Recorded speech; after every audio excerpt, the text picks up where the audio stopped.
नेहरू शिक्षा महाविद्यालय की ऑनलाइन क्लास में सभी का स्वागत है। छात्रों, आज का हमारा टॉपिक है पठन। तो पठन में आज हम पठन का अर्थ और पठन के प्रकारों के बारे में अध्ययन करेंगे। तो आइए हम जानते हैं पठन का अर्थ। तो पठन क्या है? एक पढ़ने की प्रक्रिया है। पठन भी एक कला है जो भाषा के लिखित रूप पर आधारित होती है।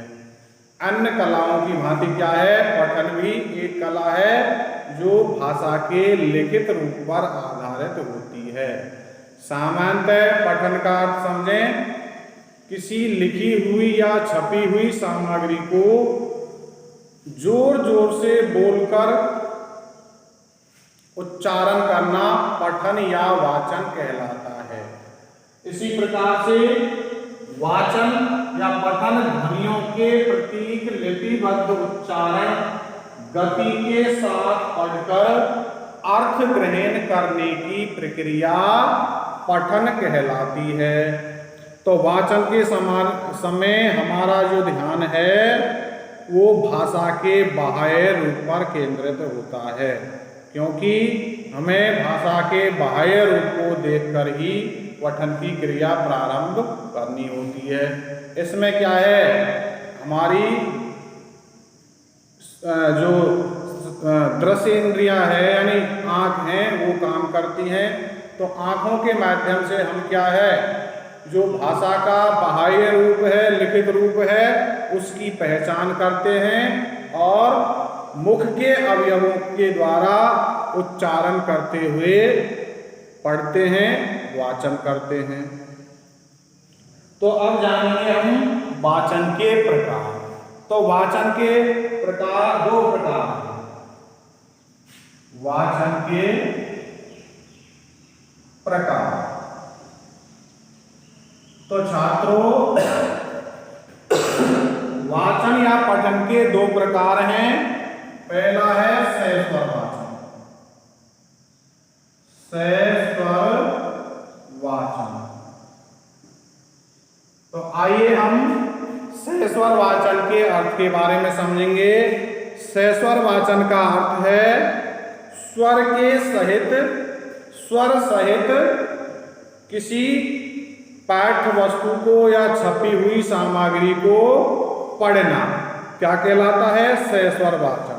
तो सहस्वर वाचन में क्या है, अध्यापक के आदर्श वाचन के उपरांत छात्रों को सहस्वर वाचन करना आवश्यक होता है। यानी पहले अध्यापक क्या है, आदर्श वाचन करता है, बालक उसके पश्चात सहस्वर वाचन करते हैं। सहस्वर वाचन में छात्र पढ़ने के साथ साथ बोलते जाते हैं। सहस्वर वाचन में क्या होता है, छात्र पढ़ने के साथ साथ बोलते हुए जाते हैं, शब्दों का उच्चारण करते हुए जाते हैं। आगे देखिए, सहस्वर वाचन में सर्वप्रथम जो बालक है वो लिखित भाषा के शब्दों को आंखों के द्वारा देखता है और उनको समझता है। उसके पश्चात मुख के अवयवों द्वारा उनका उच्चारण करता है। तो सहस्वर वाचन में छात्रों से उच्चारण संबंधी भूल नहीं होनी चाहिए और साथ ही उन्हें विराम चिन्हों का ध्यान रखते हुए सहस्वर वाचन करना चाहिए। इसी प्रकार से क्या है, सहस्वर वाचन के भी दो भेद बताए गए हैं। सहस्वर वाचन के कितने भेद हैं? दो भेद बताए गए हैं। पहला भेद है व्यक्तिगत वाचन और दूसरा है सामूहिक वाचन। सामूहिक वाचन। तो व्यक्तिगत वाचन क्या होता है? जब एक व्यक्ति किसी छपी हुई या लिखित सामग्री को बोलते हुए उच्चारण करता है तो वह व्यक्तिगत वाचन कहलाता है। तो व्यक्तिगत वाचन में केवल एक व्यक्ति ही वाचन करता है, एक व्यक्ति ही पठन कार्य करता है। जब बालक या व्यक्ति आवाज करते हुए पढ़ता है, अर्थात जब एक बालक या एक व्यक्ति आवाज करते हुए पढ़ता है तो वो व्यक्तिगत वाचन कहलाता है। जब यह वाचन अध्यापक के द्वारा किया जाता है तो वो क्या कहलाता है? आदर्श वाचन कहलाता है। क्या कहलाता है? आदर्श वाचन कहलाता है। एवं छात्रों के द्वारा किए जाने पर इसे क्या है? अनुकरण वाचन कहते हैं। तो बालक को, अध्यापक को यह ध्यान रखना चाहिए कि बालक जो व्यक्तिगत वाचन है उसमें उच्चारण में कहाँ गलती कर रहा है। अगर गलती कर रहा है तो हमें उच्चारण से संबंधित गलतियों को सुधार कर बालक से व्यक्तिगत वाचन कराना चाहिए। दूसरा आता है सामूहिक वाचन। सामूहिक वाचन में क्या है? दो या दो से अधिक, यानी दो या दो से अधिक व्यक्तियों द्वारा जो वाचन किया जाता है वह सामूहिक वाचन होता है। इसे हम क्या है? समवेत पठन के नाम से भी जानते हैं। इसे हम समवेत पठन के नाम से भी जानते हैं। इसमें दो या दो से अधिक छात्र एक साथ जोर जोर से बोलकर पढ़ते हैं। इससे क्या है? समूह में रहकर बालकों की झिझक दूर की जाती है, क्योंकि जब छोटा बालक होता है वो व्यक्तिगत वाचन नहीं करता है। इसलिए हमें क्या है? प्राथमिक कक्षाओं में सबसे पहले क्या है? बालकों से सामूहिक वाचन कराना चाहिए। समूह में रहकर क्या है? छोटा बालक आसानी से अपने साथियों के साथ वाचन करता है, और जब बार बार सामूहिक वाचन कराने का अभ्यास कराएंगे तो जो बालक है उसकी झिझक है वो दूर हो जाएगी, और उसके पश्चात हमें बालक से व्यक्तिगत वाचन कराना चाहिए। तो ये हो गए भाई सहस्वर वाचन के भेद। तो सहस्वर वाचन की अब जानेंगे हम विशेषताएं। सहस्वर वाचन की कौन कौन सी विशेषताएं हैं उनका अध्ययन करेंगे। तो प्रकारों के बाद में विशेषताओं का अध्ययन करेंगे। तो पहली सहस्वर वाचन, सहस्वर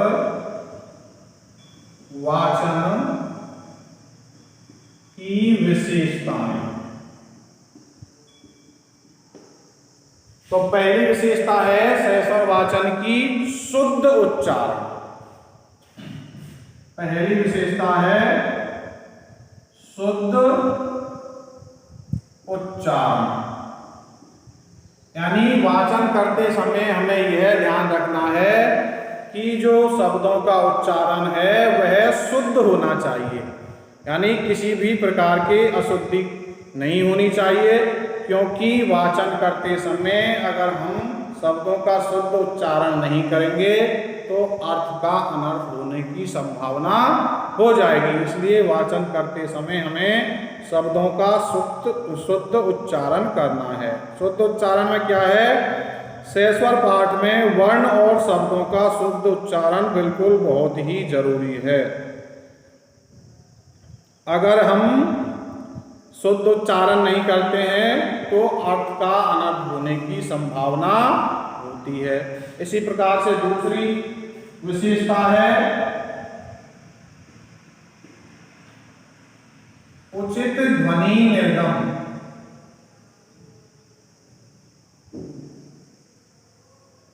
यानी कि जब हमें उच्चारण करना है तो जो हमारी ध्वनि है उसका उचित निर्गमन करना है, यानी बोलने की जो गति है वो उचित होनी चाहिए और उचित आवाज में होनी चाहिए। यानी छात्रों को मुंह के भीतर के यथोचित स्थान से वर्णों का उच्चारण करना चाहिए।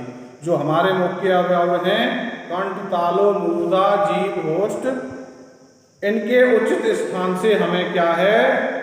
वर्णों और शब्दों का उच्चारण करना है, जिससे उचित ध्वनि निर्गम का पालन हम कर सकें। इसी प्रकार से क्या है? बालाघात और विराम चिन्ह।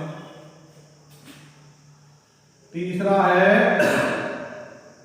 बालाघात एवं विराम चिन्ह। यानी कि जब भी हम सस्वर वाचन करते हैं तो बालाघात और विराम चिन्हों का ध्यान रखना चाहिए। अगर हम विराम चिन्हों का ध्यान नहीं रखते हैं तो इससे भी क्या है, अर्थ का अनर्थ होने की संभावना हो जाती है। इसलिए अच्छे वाचन में हमें उचित बालाघात व विराम चिन्हों का ध्यान रखना आवश्यक है और पाठ्य सामग्री के भाव और विचारों के अनुसार हमें क्या है, शब्दों पर बल प्रयोग करना चाहिए। क्योंकि अगर हम पूर्ण विराम चिन्हों का और विराम चिन्हों का प्रयोग नहीं करते हैं तो क्या है, वाक्य का अर्थ बदल जाता है। अगली विशेषता है मधुरता।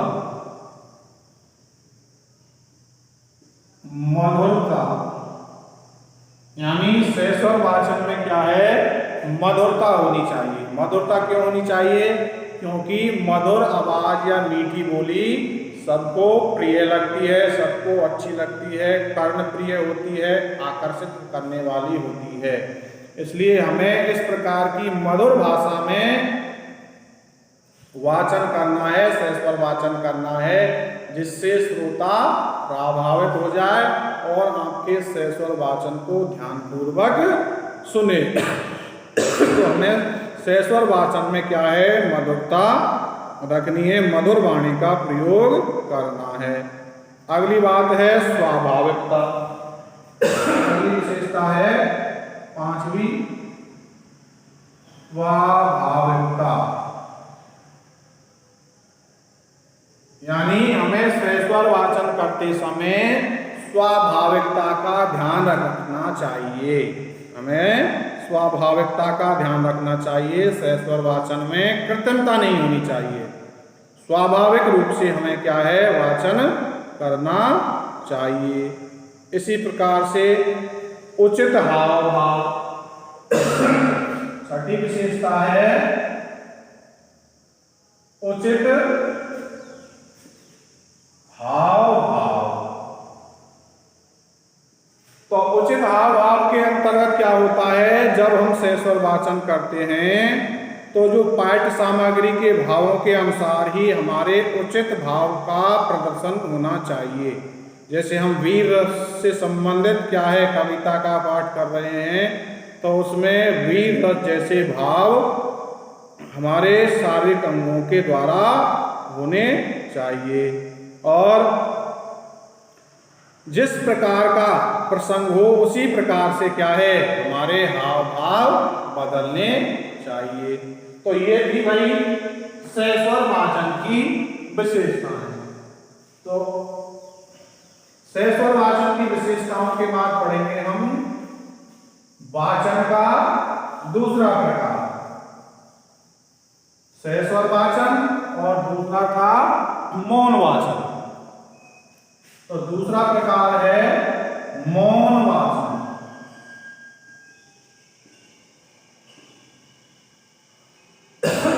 यहां पर मौन वाचन का अर्थ है जब हम मन ही मन में बिना आवाज किए लिखित सामग्री का अर्थ ग्रहण करते हैं, उसे हम मौन वाचन कहते हैं। अर्थात लिखित सामग्री को मन ही मन में बिना आवाज किए अर्थ ग्रहण करने की क्रिया क्या कहलाती है, मौन वाचन कहलाती है। मौन वाचन के अंतर्गत हमें अनेक बातों का ध्यान रखना है। जैसे हमारे मौन वाचन करते समय होठ नहीं हिलने चाहिए और दांत दिखने नहीं चाहिए। अर्थात बिना होठ हिलाए और बिना दांत दिखाए हमें मौन वाचन करना चाहिए। तो हमें मौन वाचन में इस चीज का ध्यान रखना है, न तो होठ हिलने चाहिए और न ही दांत दिखाई देने चाहिए। इसी प्रकार से मौन वाचन के भी दो भेद हैं। मौन वाचन के दो भेद हैं, जिनमें पहला भेद है गहन वाचन। गहन वाचन। तो गहन वाचन को हम गंभीर वाचन के नाम से भी जानते हैं। गहन वाचन को हम किसके नाम से भी जानते हैं? गंभीर वाचन के नाम से भी जाने जाते हैं।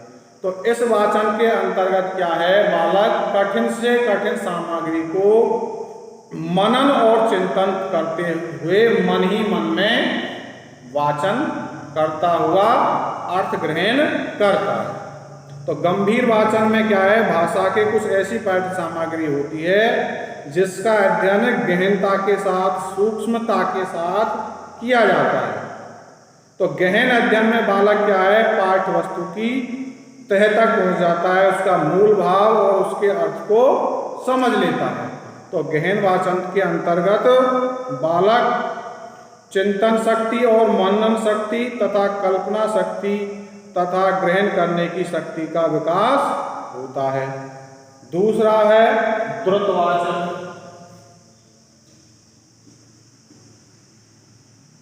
द्रुत वाचन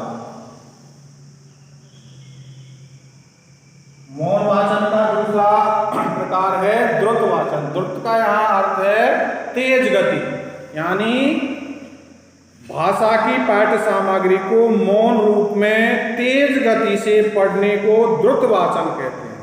यानी तेज, यानी जल्दी जल्दी पढ़ना द्रुत वाचन कहलाएगा। मन ही मन में तेज गति के साथ पढ़ना द्रुत वाचन कहलाएगा।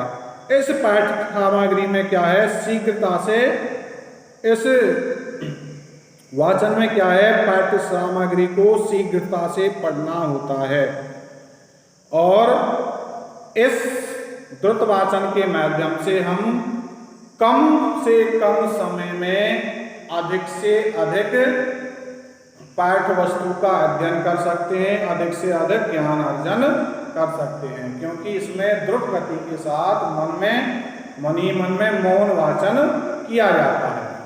तो ये हुआ भाई मौन वाचन के भेद। आगे की कक्षा में हम पढ़ेंगे मौन वाचन के लाभ और महत्व। आज की कक्षा में इतना ही। सभी छात्रों के लिए धन्यवाद।